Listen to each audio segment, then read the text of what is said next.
So with Bill Stein's list, might catch you little guys, little funny bunnies. So we got Gaz. So Gaz remaking his appearance, followed by Captain Badrock.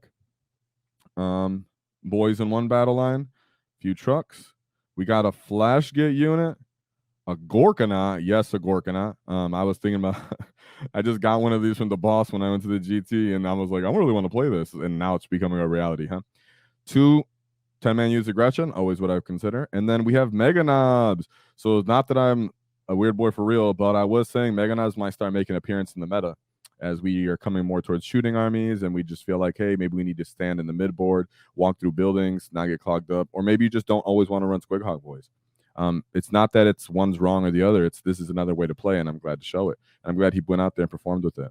But he does still have Squig Hog Boys. They're just not the focal point of his army, okay? And then followed by 2 Storm Boy units and 1 War Bikers unit. This is like the dynamic trio right here. Pretty much on most successful orc lists, you'll see 2 Storm Boys and a Biker, or just 3 Storm Boys, or 2 Bikers and a Storm Boy, stuff like that. So yeah, take a look at this list. There's the list, 3 trucks, Gaz, and we'll directly start looking at his matchups. So speaking of his first matchup, it was a green skin on green screen scrap. This looks like a more traditional orc list, right? You guys, what some of you guys might actually be expecting. We had the Beast Boss on Squigosaur, Edwapa Kill Chopper, Mazrog, Naban Smasher Squig, Naban Smasher Squig, Warboss, follow me, lads. This looks like a list I'd write like 5-6 weeks ago.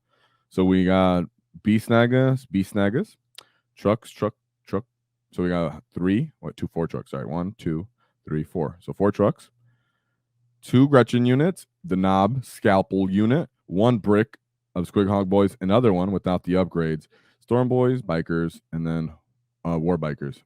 So this literally, I'm so sure a lot of you people wrote something like this, or you've seen something like this. This looks like a list I would have run maybe 5-6 weeks ago or such, because it has the knobs, it has the buggies. The buggies. It has the Squig Hog Boys, but it still has a good amount of trucks to play the mission and move up the field and feel kind of secure in there, right? What I am a little surprised to see on this list, though, is there's no Beast Boss on foot, just because you already paid for the Beast Snagger Boys, but hey, he decided not to bring it. But that was his first matchup. So it's interesting that you see this Meganobz list matchup would be considered going to what was considered a pretty traditional orc list. You had the Beast Boss on Squigosaur. You had there's Mazrog. You have Knobs. You have Knobs. You have Squig Hog Boys. You got Beast Snaggers. You have 4 trucks. So it's looking like a very typical orc list with the same orc scoring units, very similar at least. Yet it lost. So that would have been an interesting matchup to witness. Bill did score 100 points against that other orc list. So keep that in mind. It's not that it was necessarily like a super close if he did score 100, right? That means he was getting away with what he wanted to do. Now we'll go on to the second matchup. But I thought that was pretty interesting. Pay attention. This is the Meganobz list we're using. So we have Space Marines, Salamanders, Gladius Task Force. He has the Apothecary in the Artificer armor, a Lieutenant, Primaris Lieutenant. I'm pretty sure this stacks Bolter Discipline with lethals and such like that from having it on the Lieutenant. We got Volkan Hussein, Eradicators, Hellblaster. This is what I am seeing more being used now, the Hellblaster brick. When you stack that with the Lieutenant, this is what the Lieutenant would be stick to. I'm like 100% sure about that. Then we have 2 units of Inceptors with the Bolters. Bolter Strength 5. They get rerolls to wounds, sustain 2 to hit. And then we have the Land Raider Redeemer. That's with the flame one, the flame cannon. That's like a strength 6 cannon, -2, 2 damage. I'm pretty sure, or it's -1. But I can't remember off the top of my head.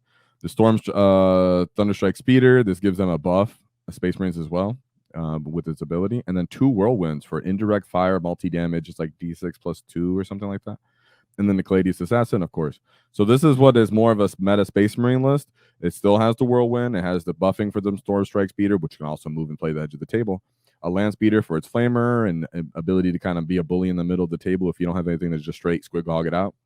2 Inceptor Squads that come in from Emula. Hellblasters to pick up said Squig Hog Bomb. And a couple Eradicators to try to get that real reliable damage into anything that vehicles by getting reroll hits, reroll to wound. So this is a pretty common Space Marine list that you'll see around probably. It even kind of gets its way up the table if it misses orcs, but it didn't miss orcs this time. He did have a kind of lower scoring game though, right? That much firepower, the indirect stuff like that. you do have to pay attention to stuff. It can start to annihilate you if you let it. Since he really wasn't running that Squighog Boy Edwapa kill choppa potential that he could have just ran in there with Squighog Boys, ignored the Flamer, and just killed it, right? Squighog Boys will run into that Flamer and still punch that Land Raider down. So that's what you'll see is a little difference if you're playing a not meta list, right? You'll still win against, he still won against, but it was like a little bit harder of a matchup than maybe other Orc players would be expecting.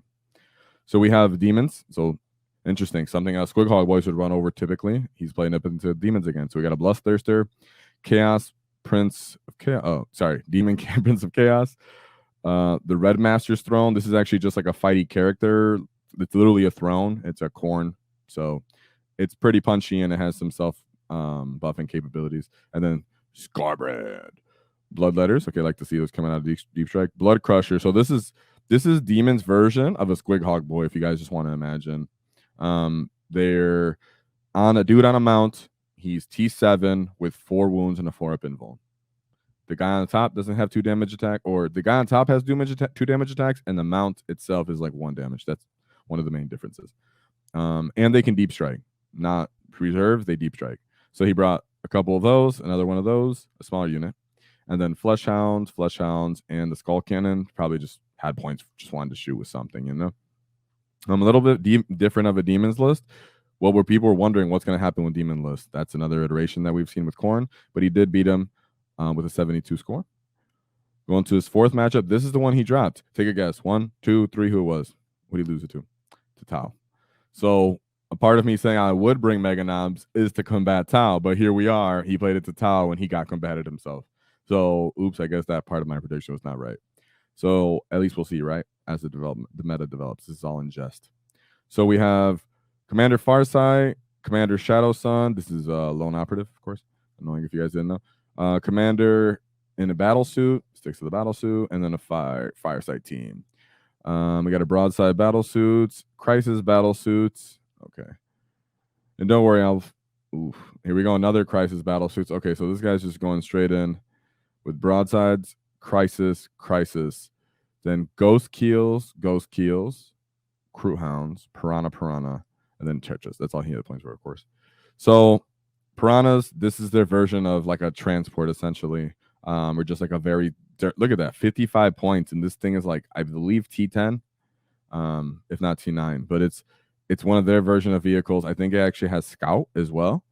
It can move up the table. Then you just have a ton of battle suits that are compounding their effects with each other, destroying people, just straight up shooting them. He's bringing 10 missile pods. The generator, the shield drone. The shield drone gives them, I believe, in 4-up invuln or another wound or some mixture of the shield generator and the shield drone, something like that. It gives their durability buffs. But this is just laying down the hate. He has just enough to hold you back with the with the piranhas walking up to the field, and then the other smaller units of suits. And then by the time you get their turn 3, they're just annihilating you with all these battle suits. So Tower's still going to be an issue. Let's look at the score. But he did points. The top player is right here, and he scored 94 that game. Okay. And then we'll go into his 5th matchup. And we have 3.5 lists today, guys. Just, you know.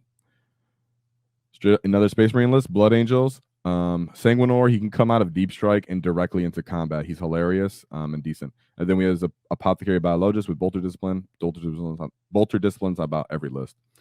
With the new and improved Aggressor Squad, probably has the Bolter Discipline guy on him. 2 Basilisk Dreads, Death Company Marines with jump packs, Inceptors, Infiltrators, a Redeemer, and then 2 Whirlwinds, and then some Gladiatorial Inquisitorial Henchmen. There we go. So once he lost the game, he got knocked down a little bit and just ran over the Blood Angels player with a 100-point score. And his last matchup was into Tyrannid. So this was Nexus, the one of the new high fleets. This is the one that has the ability to reduce AP by 1. I think get +1 to advance charges, stuff like that. So we have the Death Leaper, Hive Tyrant, Nero Tyrant. All right. Nero Tyrant has been just making his appearance more and more for his utility. I'm always a fan of the Hive Tyrant, and the Death Leaper seems to be just great for his points efficiency. So these are 3 of the most commonly leaders I'll see on the Tyrannid list now. Of course, you have the Biovore for that nice Easy scoring Spore Mine. 2 Exocrines for great efficiency of damage 3. Maliceptor, of course. Neurolictors, and then a Norn Emissary, most likely being followed by one of those Maliceptors. Pyovores, and very cheap, 30 points. Ripper Swarms, Zoanthropes, and Zoanthropes. So he has the Zoanthropes for las cannons. He has some of these Pyovores. That's very, very cheap.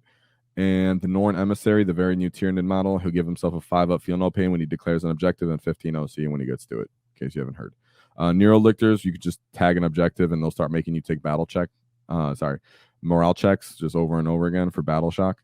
So yeah, it's a bit of the new Tyranid way to play, right? Remember that guy would have a -1 reduce AP. The Squighog boys typically would go into him.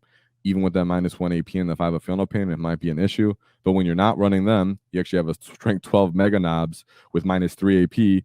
There might be a chance if you suicide them enough of them in there, they'll kill it. But he did get a 61-point win game, so it was a challenging game. And I'm assuming he actually didn't kill the Norn. I'm assuming he just ignored him and killed everything else, which is how most people would actually play into the Norn right now. And sometimes you don't have that option. So great job by Bill.